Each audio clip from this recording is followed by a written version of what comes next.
আসসালামু আলাইকুম, আশা করি সকলে ভালো আছো। তো তোমাদের আজকে জগন্নাথ ইউনিভার্সিটির এক্সাম হইলো, কোশ্চিনটা আমার হাতে ইতিমধ্যে চলে এসেছে। তো জগন্নাথ ইউনিভার্সিটির এই পদার্থ, রসায়ন, তারপর ম্যাথ, বায়োলজি কোনটা কোশ্চিন কোথা থেকে এসেছে এবং প্রত্যেকটা টপিকস আমি তোমাদেরকে একদম সাজাই সাজাই ধরে A to Z তোমাদের দেখাই দিব সলিউশন। এবং আমি তোমাদের গাইডলাইন দিব যে সামনের পরীক্ষাগুলো তোমরা আসলে কিভাবে আরো ভালো করবা। সামনে রাবির পরীক্ষা আছে, কুমিল্লা ইউনিভার্সিটির পরীক্ষা, সবগুলোই প্রায় বাকি আছে, জিএসটি আছে। তো তোমাদের যাদের প্রিপারেশন এখনো খুব কম, তারা অবশ্যই অবশ্যই আজকের এই ভিডিওটা দেখো একদম শেষ পর্যন্ত। তোমাদেরকে প্রতিটা কনসেপ্ট বুঝাই দিব এবং প্রতিটা কনসেপ্ট একদম ধরে ধরে ক্লিয়ার করাবো। আর তোমরা এই শেষ সময়ে যারা এক্সাম ব্যাচ খুঁজতেছো তাদের জন্য আমাদের এক্সাম ব্যাচ আছে, আমাদের ওয়েবসাইটটা তোমরা ভিজিট করতে পারো। যে প্রত্যেকটা এক্সাম ব্যাচে প্রায় 300 থেকে 400 স্টুডেন্ট ভর্তি হচ্ছে, রেগুলার এক্সাম দিচ্ছে এবং মোটামুটি কোয়ালিটিফুল। আমি তামিম পড়ছি রাজশাহী বিশ্ববিদ্যালয় অ্যাপ্লাইড ম্যাথমেটিক্স ডিপার্টমেন্টে, এবং অ্যাপ্লাইড ম্যাথমেটিক্স ডিপার্টমেন্টের সিনিয়র ভাইরা সবাই মিলে অর্থাৎ একগুচ্ছ রাবিয়ান দ্বারা তোমাদের এই এক্সাম ব্যাচগুলো পরিচালনা হচ্ছে, বিভিন্ন সাজেশন ক্লাস। তো তোমরা সেগুলোতে ভর্তি হয়ে যেতে পারো। আর আমি জগন্নাথ ইউনিভার্সিটির জন্য কোশ্চিনটা তোমাদেরকে সলিউশন করে দিই। তো চলো আমরা শুরু করি। যে প্রথমে আসছে যে 1 নম্বর, একটি বস্তুর ভরবেগ পি যদি বস্তুটির গতিশক্তি দ্বিগুণ করা হয় তবে তার ভরবেগ কত হবে। তো এটা কোনো কোশ্চিন হইলো? এখানে কি বলছে যে ভরবেগ আর কি গতিশক্তি দ্বিগুণ করা হয়েছে, তাহলে গতিশক্তির সাথে ভরবেগের সম্পর্ক কি? K = P² / 2m। তো এখানে আমরা কি বলতে পারি এটার সাথে? তাহলে P² সমানুপাতিক K, তার মানে কি? অর্থাৎ P সমানুপাতিক √/K। তাহলে যদি কি বলতেছে যে গতিশক্তি দ্বিগুণ করা হয় তাহলে √2K। তাহলে P সমানুপাতিক √2K। তাহলে এই যে √2 গুণ, তাহলে হবে √2 গুণ অ্যান্সার √2P। এই কারণ এই যে √/K, এই √/K এর মান কি? √/K এর মান হলো P, তাহলে P প্রাইম কি? P প্রাইম সমানুপাতিক √2P। এটাই হচ্ছে অ্যান্সার 1-এর C। 2 নম্বর কি বলছেন যে একটি সুষম চুম্বক ক্ষেত্র বি এর সমান্তরালে ভি বেগে গতিশীল একটি আধান কিউ এর উপর প্রযুক্ত বলের মান কত। তো এটা তোমাদের কিছুই করা লাগবে না, তোমরা দেখো জাস্ট এটা কি বলছে। যে আমরা কি সূত্রটা জানি? আমরা জানি যে F equal QVB sine theta. তো এখানে সাইন থিতা কত? সমান্তরালে হলে থিতা কত? 0 ডিগ্রি। তাহলে পুরোটাই 0 হয়ে গেল, 0 অ্যান্সার। তো নেক্সট পরীক্ষা, এই পরীক্ষায় কি হয়েছে তোমাদের পাইছো কিনা আমি জানি না, বাট নেক্সট পরীক্ষায় যাতে এই জিনিসগুলো তোমরা ভুল না করো, A to Z তোমরা আজকের এই ভিডিওটা দেখো, আশা করি অনেক তোমাদের টপিক ক্লিয়ার হয়ে যাবে এবং আমি পূর্ণাঙ্গ গাইডলাইন দেওয়ার চেষ্টা করবো সামনের পরীক্ষাগুলোর জন্য, রাবির জন্য। আচ্ছা, এরপর 3 নম্বর কি বলছে? ইয়ংয়ের দ্বিচির পরীক্ষায় চিরগুলোর দূরত্ব অর্ধেক এবং চির ও পর্দার দূরত্ব দ্বিগুণ করা হলে ডোরাপ্রস্থ কি হবে? ডোরাপ্রস্থ কি হবে? আমরা ডোরাপ্রস্থের সংজ্ঞা কি জানি? ডোরাপ্রস্থের সংজ্ঞা জানি বি ইকুয়াল λD/D, ছোট হাতের ডি বা এটা এ বলে অনেকে। এটা কি? ডোরাপ্রস্থ। ডোরাপ্রস্থ অনেকে 2 দিতে পারে, 2 নাও দিলে হয়। তো তোমরা এখানে দেখো যে ডোরাপ্রস্থ যে এটা আমাদের কি বলছে, আমাদের লাগবে কি? এই যে ডি আর এই যে ছোট হাতের এ অথবা ডি, তার মানে কি আমাদের হচ্ছেটা কি D/D, 2D বাই কি D/2। তার মানে কি এই 2টা উপরে যাবে, তার মানে কি 4। তাহলে এই যে তাহলে D/D, তার মানে কি এটার মান কি? বিটা। তাহলে কি 4 বিটা। তাহলে কত গুণ হবে? 4 গুণ হবে। এরপর দেখো প্রতি সেকেন্ডে 10 লিটার পানি 10 মিটার উপরে তোলার জন্য অন্তত কত ক্ষমতার পাম্প দরকার? দেখো যে ওয়াট ক্ষমতা চাইছে, অক্ষমতা আমরা সবাই জানি যে mgh/t। এখানে কি 1 সেকেন্ড, তার মানে কি mgh, তাহলে 10 লিটার, লিটার কেজি একই, 10 গুণন তারপর 10 গুণন 9.8, তাহলে মানে কি 980 ওয়াট। 980 ওয়াট। খুব উচ্চ ফ্রিকোয়েন্সিতে ধারক কি হিসাবে কাজ করে? এটা তোমাদের একটা কনসেপ্ট আছে, তোমাদের না জানলেও হবে, তোমরা জাস্ট মনে রাখো যে খুব উচ্চ ফ্রিকোয়েন্সিতে ধারক শর্ট সার্কিট হিসেবে কাজ করে। আর এটা কিভাবে তোমরা বুঝবা? ওই যে এটা ফ্রিকোয়েন্সির সাথে আছে, ফ্রিকোয়েন্সি যখন ইনফিনিটি হয় তাহলে এই যে ধারকের সাথে পিস্তানুপাতিক 0 হয়ে যায়। তো এই জন্য কি হয়, খুব উচ্চ ফ্রিকোয়েন্সিতে ধারক শর্ট সার্কিট হিসেবে কাজ করে। এরপর 6 নম্বরে দেখো যে একটি হুইস্টন ব্রিজের 4 বাহু যথাক্রমে 6, 3, 4 ও 6 মানের 4টি রোধ আছে। চতুর্থ বাহুর রোধের সাথে কত রোধ সমান্তরালে ব্যবহার করলে ব্রিজটি সাম্য অবস্থায় থাকবে? ওই যে তোমরা PQRS এর সূত্রটা পড়ো নাই, ওইটা দিয়ে তোমরা করবা। তাহলে কি করা যায় এখানে? 6, 3 আর কি তাহলে 4/8 এটা ধরে নিলাম এক্স, তাহলে এখানে এক্সের মান কত আসছে 2, তাহলে এখানে কত বসা লাগবে, এখানে আমাদের 2 হওয়া লাগবে, তাহলে কি এটা সাম্য অবস্থায় থাকবে। তাহলে এটা 2 করার জন্য কি হয়, যদি তাহলে সমান্তরালে আমাদের যুক্ত করতে হবে, তাহলে 1/6 আর প্লাস 1 তাহলে যে রোডটা আমরা যুক্ত করব সেই রোডটা, মনে করো এটা কিউ, কিউ রোড যুক্ত করব। তাহলে তোমরা এটা সলিউশন করো, এটা এইদিকে যায় কাটাকাটি গিয়ে তোমাদের কি কত হয়, এক্স ইকুয়াল 3 আসে বা কিউ ইকুয়াল 3 আসে। তাহলে আমাদের 3 রোধ যদি আমরা যুক্ত করি তাহলে ব্রিজটি সাম্য অবস্থায় থাকবে। এরপর তাপমাত্রা বাড়ালে অর্ধপরিবাহীর রোধ কি হয়, এটা কি কমবে, তাপমাত্রা বাড়ালে অর্ধপরিবাহীর রোধ কমবে, এটা একটা কনসেপ্ট আছে, কনসেপ্টটা সুন্দরভাবে আমি বুঝাই দিয়েছি।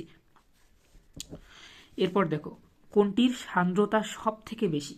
10 নম্বর বলছে যে একটি স্ক্রু গজের বৃত্তাকার স্কেলের ভাগ সংখ্যা 50 এবং পিচ এর মান 1 মিলিমিটার হলে এর লঘিষ্ঠ ধ্রুবকের মান কত। আমরা কি জানি, আমরা লঘিষ্ঠ ধ্রুবক এলসি সমান কি জানি, পিচ বাই বৃত্তাকার স্কেলের ভাগ সংখ্যা, তাহলে 50 তাহলে কি 0.02 মিলিমিটার। যেহেতু এখানেও মিলিমিটার আছে এখানেও মিলিমিটার আছে, এটা আমাদের চেঞ্জ করতে হচ্ছে না, এটা একটা টেকনিক। এরপর দেখো যে 11 অর্থাৎ জড়তার ভ্রামক সংক্রান্ত সমান্তরাল অক্ষ উপপাদ্যের সমীকরণ হলো, এটা আমরা সবাই জানি যে সমান্তরাল অক্ষ উপপাদ্যের সমীকরণ I equal IG plus mh square. হাইড্রোজেনের n-তম কক্ষপথের শক্তির সমীকরণ কি, আমরা জানি যে minus 13.6 electron volt by n square, অর্থাৎ সি নাম্বারটা হবে এখানে। এরপর 1101, এটা অর্থাৎ বাইনারি থেকে তোমাদের ডেসিমেল করতে বলছে, তো আমরা কি জানি এটা কি ধরবো, এটা ধরবো 0, তারপর কি 1 2 3, তাহলে 2 টু দি পাওয়ার কত, 2 two the power 3 plus 2 two the power 2 plus, তাহলে 2 টু দি পাওয়ার এটা কি 0 0 না, তো 0, 2 টু দি পাওয়ার 1 প্লাস কি 2 টু দি পাওয়ার 0, তাহলে কত 8 প্লাস 4 প্লাস 1 ইকুয়াল 13। এরপর তোমরা দেখো যে কোনটি মহাকর্ষীয় ধ্রুবকের একক নির্দেশ করে, এটা তোমরা জানো যে newton metre square per kg square, newton metre square per kg square. এটা কি সলিউশন করে দেওয়া লাগবে, দেওয়া লাগবে না আশা করি। এরপর দেখো কি বলছে যে পৃথিবীর অভ্যন্তরে কত গভীরতায় গেলে মহাকর্ষীয় ত্বরণের মান পৃথিবীর পৃষ্ঠের মানের অর্ধেক হবে, পৃষ্ঠের মানের অর্ধেক হবে। আমাদের সূত্রটা কি জানি, তাহলে G prime equal G 1 minus D by R. এখানে কি বলছে যে জি প্রাইমের মান কত, জি প্রাইমের মান হচ্ছে জি বাই 2, তাহলে এখানে এই যে জি জি কাটা, তাহলে এখানে হাফ থাকবে 1 মাইনাস ডি বাই আর। তাহলে আমরা এইটা যদি এইদিকে আনি, এটা যদি এইদিকে নিয়ে যাই, তাহলে কি d by r equal 1 minus half মানে কি হাফ, তার মানে তাহলে আমরা এটা কি বলতে পারি যে ডি ইকুয়াল আর বাই 2, এটা হচ্ছে অ্যান্সার, এটা হচ্ছে অ্যান্সার। আচ্ছা এরপর তোমরা দেখো যে কোনটি হতে সব থেকে বেশি শক্তির ফোটন নির্গত হয়, কোনটি থেকে, এক্স রে, এটা মুখস্থ কোশ্চিন একদম।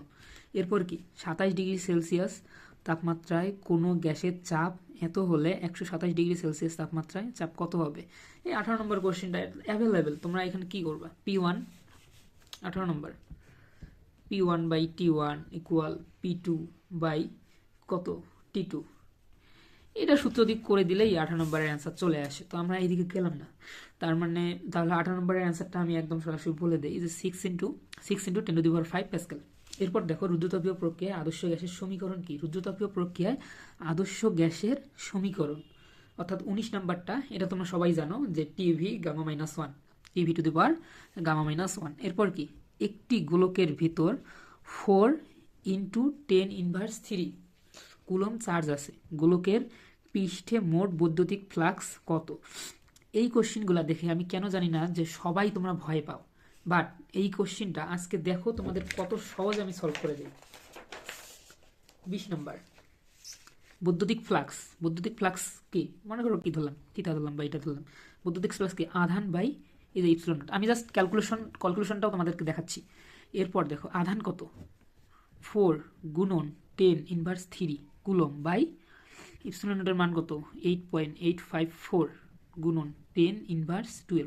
আচ্ছা তোমরা এখানে দেখো জাস্ট এই যে 4 দিয়ে যদি আমরা 8.885কে কাটি তাহলে কি হয়, তাহলে যে 2 হয় 2.2 বা এরকম সামথিং।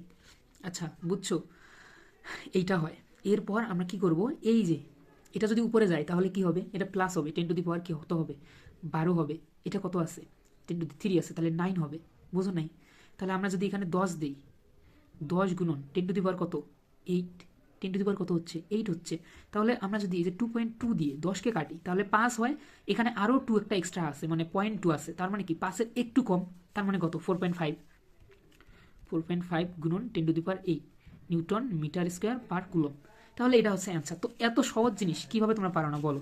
কার্নো চক্রের চতুর্থ ধাপে কি ঘটে? কার্নো চক্রের চতুর্থ ধাপে কি ঘটে? রুদ্রতাপীয় সংকোচন, রুদ্রতাপীয় সংকোচন। ইয়ং এর গুণাঙ্কের মাত্রা সমীকরণ কত? ইয়ং এর গুণাঙ্কের মাত্রা সমীকরণ, ইয়ং এর গুণাঙ্কের মাত্রা সমীকরণ কত?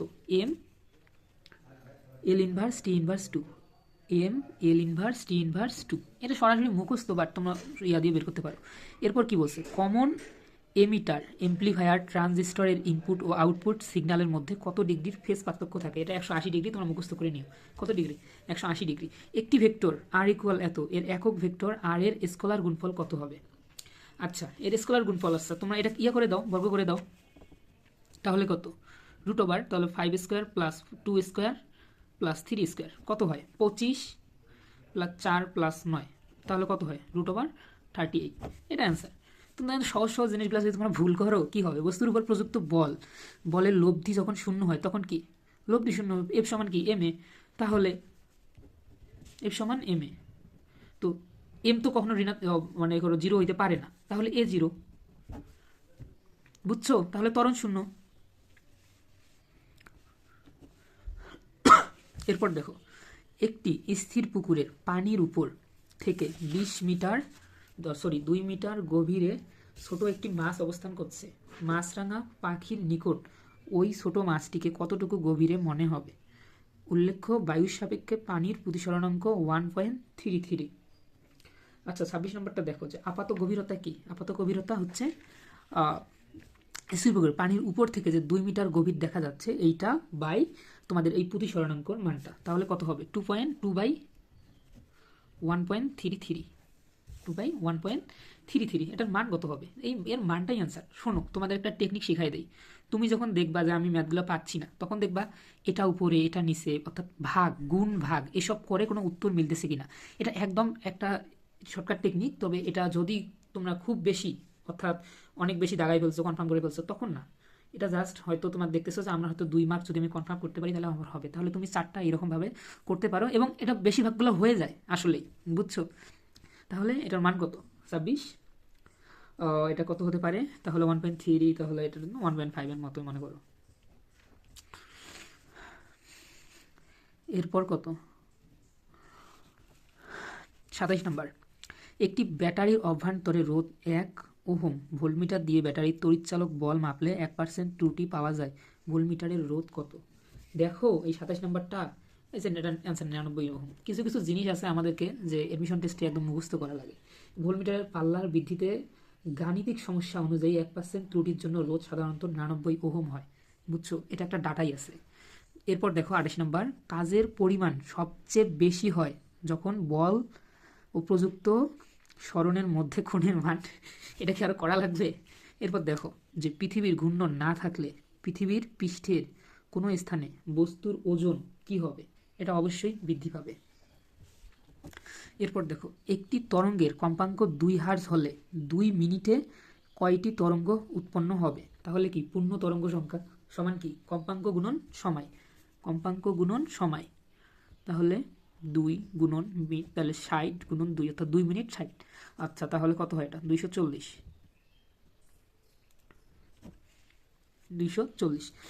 এরপর দেখো, হলোগ্রাফি তৈরিতে কোন রশ্মি ব্যবহৃত হয়? 31 নম্বর, এটা লেজার রশ্মি। এরপর দেখো, উৎস থেকে ডি দূরত্বে তরঙ্গের তীব্রতা যদি আই হয় তবে উৎস থেকে 2D দূরত্বে তরঙ্গের তীব্রতা কত হবে? আচ্ছা, আমি এটা তোমাদের লাস্ট ম্যাথ, তবে তোমাদের এটা দেখাচ্ছি যে তীব্রতা, তরঙ্গের তীব্রতা এবং দূরত্ব, এটা কি বর্গের ব্যস্তানুপাতিক, বর্গের ব্যস্তানুপাতিক। তাহলে এটা যদি 2D হয় তাহলে দেখো যে আই প্রাইম গুণন 1/2D হোল স্কোয়ার, তাহলে এটা করতে তো 1/4 গুণন, তাহলে কি এটার মান কত? আই। তাহলে আই প্রাইম কি? আই প্রাইম ইকুয়াল 1/4 বা আই বাই ফোর। তো তোমাদের এটা গেল ফিজিক্স। তো আমরা একে একে সবগুলা তোমাদের প্রোভাইড করব, ফিজিক্স, ম্যাথ। এবং আমাদের এক্সাম ব্যাচে তোমরা যদি ভর্তি হয়ে চাও, ভর্তি হয়ে যেতে পারো। তোমাদের সাথে প্রায় 200 জন, 300 জন, 400 জন করে, আমরা ওয়েবসাইটে এক্সাম নেই তো সবাই ভর্তি হয়ে গিয়েছে। তোমরা জাস্ট ইউটিউব চ্যানেলে ম্যাথ হান্টার যদি সার্চ দেও, তাহলে আমার সাকিব ভাইয়ের চ্যানেল পাওয়া যাবে। তো আমরা সবাই মিলে কাজ করি, আমরা সবাই অ্যাপ্লাইড ম্যাথমেটিক্সের সদস্য। তো এবং তুমি আমার পার্সোনাল মেন্টর হয়েও থাকতে পারো, মানে আমাকে পার্সোনাল মেন্টর হিসেবে বানাতে পারো। আমার হোয়াটসঅ্যাপ নাম্বারটা আমি দিয়ে দিচ্ছি, আমাকে নক দিতে পারো। আর আমাদের ওয়েবসাইটে গেলেই তোমরা বিস্তারিত জানতে পারবা যে কত শিক্ষার্থী একসাথে আসলে এক্সাম দেয়। তো সবাই ভালো থাকো। এটা পদার্থবিজ্ঞানের সলিউশন, আমরা বাকি সবগুলো ধাপে ধাপে দিচ্ছি। ধন্যবাদ সবাইকে।